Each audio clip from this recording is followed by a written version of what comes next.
Okay, we are live here, and we have no intro music, so...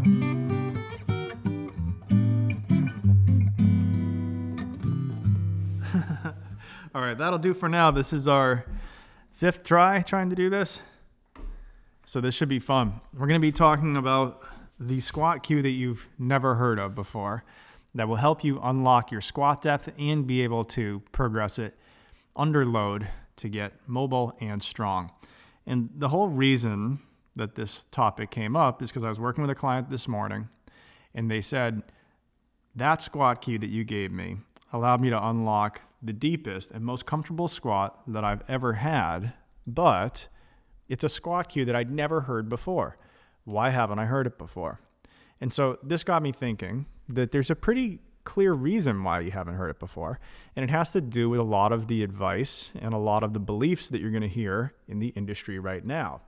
So we're going to break down what this cue is, why it is that other people in the industry don't use it and you haven't heard of it, what it is that you have to do to unlock it, and then the themes that you can take from this to improve your training. So let's go ahead and dive right in. All right, so first of all, the cue that I'm using here has to do with one part of the pelvis, and it's this part here in the front. It's the pubic bone. And the cue is to move that pubic bone down and back. Now, there's a very specific reason that we want to do this, and that is that to unlock full depth in the squat, we need to also unlock the full ability to bend at the hips, knees, and ankles, but especially starting up here at the hips. Now, most people don't give you this cue because they assume that limited mobility in the squat is due to an issue with either mobility or your center of mass. So what people will do if they think it's a mobility issue is they'll say it's flexibility, it's soft tissue. We're going to stretch the muscles that would be tight. So they'll give you stretches to open up the inner thighs or maybe the glutes, maybe even the calves or the quads. Or they'll tell you it's a mobility issue, so it's accessing the joint positions. And they'll tell you to work on pronation to improve foot and ankle, or hip abduction to open up the hips, or even hip internal rotation to open up the back of the pelvis. But what about when this fails? Well, they'll go on to the center of mass explanation. They'll tell you that the orientation of your body in space is what's limiting you from full depth. And so the common fixes out there that you're going to hear involve shifting your body's center of mass backwards. And the way that you'll probably do this is by using something like a front squat, right? So the weight goes in front, and because that weight is in front, then it causes us to shift back. And so by shifting back, we're able to get more down deep into that squat. But why is that the case? Why is it that a front squat or a goblet squat or some of the other fixes that you might have seen, like doing heel elevation or wearing squat shoes, why do those work? Well, it's important to understand that these work not because they're actually improving our mobility, but because they're changing the orientation of the body in space, and they're changing how we get motion at all the joints, but most importantly at the hip. So we need to answer the question first of when we're doing these things, heel elevation, squat shoes, weight out front, what is actually shifting back? Okay. So the first step here is understanding what each of those does. And believe it or not, heel elevation or a load in the front of the body, like a goblet squat or a front squat, is actually shifting your center of mass forward, not back. Okay. So using the weight out front actually distributes more of the overall load towards the front of the body. And if we elevate the heels or we wear squat shoes, it does the same thing. It actually pushes us forward in space. And by pushing us forward or pulling us forward, it causes us to shift back and counteract that. Well, what does this do?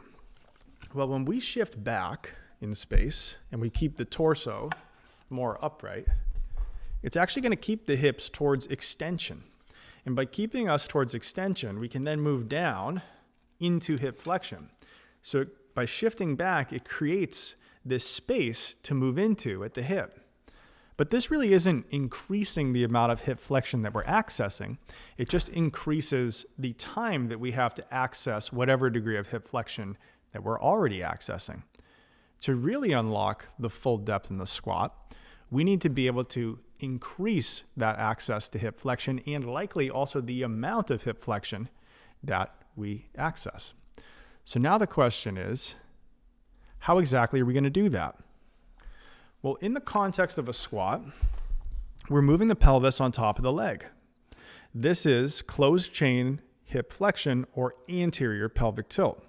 So as we're coming down into the squat, if we want to stay balanced with the body, we need to get this center of mass shifting pretty much straight down. Now, with a load on the front of the body, straight down ends up looking like we talked about before, like the front squat. But what if we want to, in a back squat, or if we want to do it just out in space, so doing a bodyweight squat, or doing a bodyweight squat without reaching the arms forward? How are we going to do that? How are we going to maintain that center of mass over the midfoot? Well, in this case, we have the opposite of what we had before, right? We had heel elevation shifting us forward. Now we're going to have a weight on the back and no heel elevation, meaning that that's going to shift the overall center of mass back, and we're going to move forward to hinge against that. So now we're not starting out and maintaining hip extension. We're actually moving towards hip flexion. So in order for us to get all the way down there into the bottom of the squat, we need to access all the possible hip flexion space that we can possibly access. And to do this, we need to actually increase rather than decrease anterior pelvic tilt. And so, of course, this is why most people don't actually make improvements.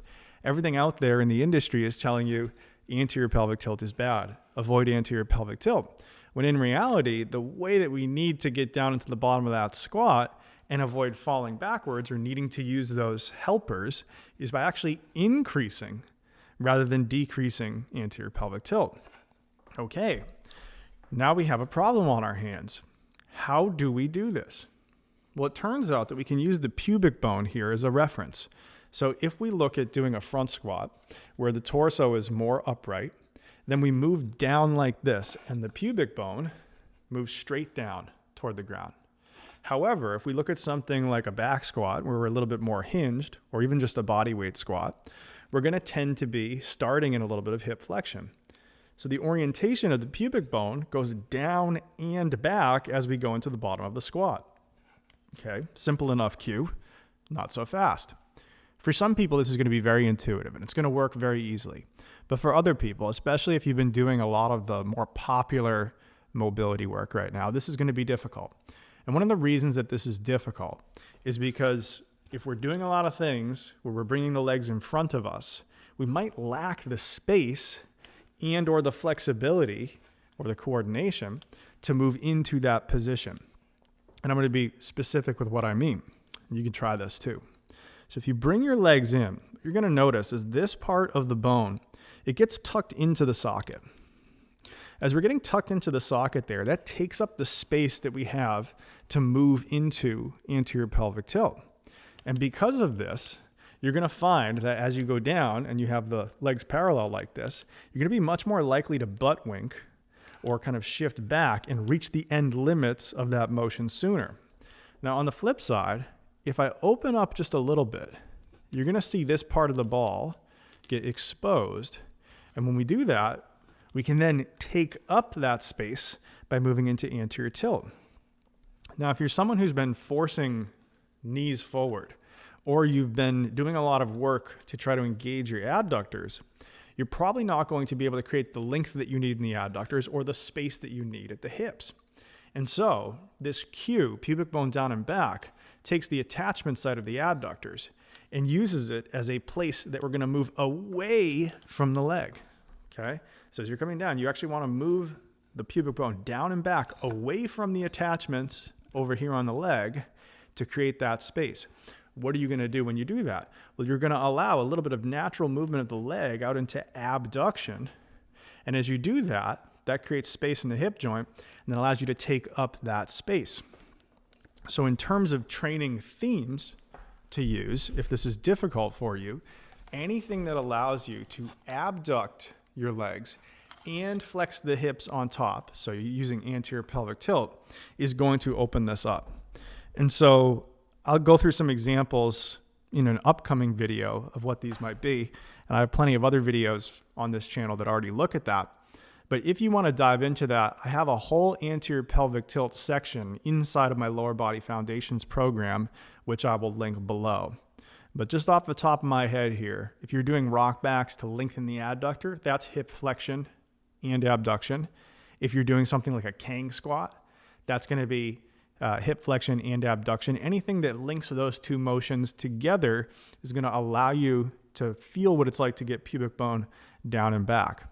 And when you can do that, you're going to be able to get this type of orientation of the pelvis on the leg, and you'll be able to unlock what is a deep back squat here in relatively good balance. Now, there's a couple of other requirements as well, but that'll get you pretty damn close. Now, I want to bring up one last thing before we end this stream. And that is that if you've been somebody who's been obsessed about working on one side of the body, doing one thing, and the other doing another, if you've been avoiding anterior pelvic tilt on the left, there's a good chance that this is what your squat is going to look like. And if you film yourself from the back, and this is what your squat looks like, chances are you have been doing too much avoiding of abduction of the leg, too much avoiding of lengthening the adductor, and too much avoidance of anterior pelvic tilt.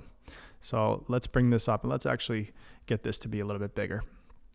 So what we're going to see here is as I come down to the bottom, we're going to get the right hip hiking up, hip shifting a little bit over to the left, and then on the way up, you're going to see the left knee come in and the right knee go out. And we'll watch this a couple of times here. You can see that. And what's going on here is because the left side of the pelvis is not moving back into anterior pelvic tilt enough, it's keeping space open at the level of the hip. So I'm going to shrink this just a little bit, and we'll wait for that to repopulate.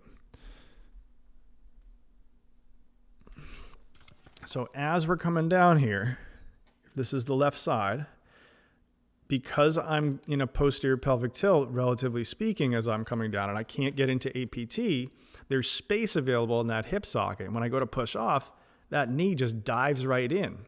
And this is all because I can't take up that space at the bottom through anterior pelvic tilt. So once again, let's watch this. You'll see as I go to push up from the bottom, the knee knocks in, the right hip hikes up, my whole system above the leg is turning to the left, but my whole system from the legs is actually turning to the right. And this is the common pattern you're going to see in people that avoid anterior pelvic tilt on that left side. And if you know, you know. And if you don't know, that's good. Okay? So we'll dive into that a little bit more, looking at this pattern, which is extremely common, and talk a little bit about why it happens. But there's definitely a trend of people that I see whose squats look just like this.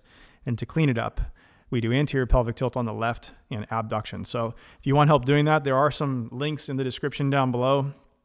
Hopefully that was helpful. Hopefully the audio worked on this.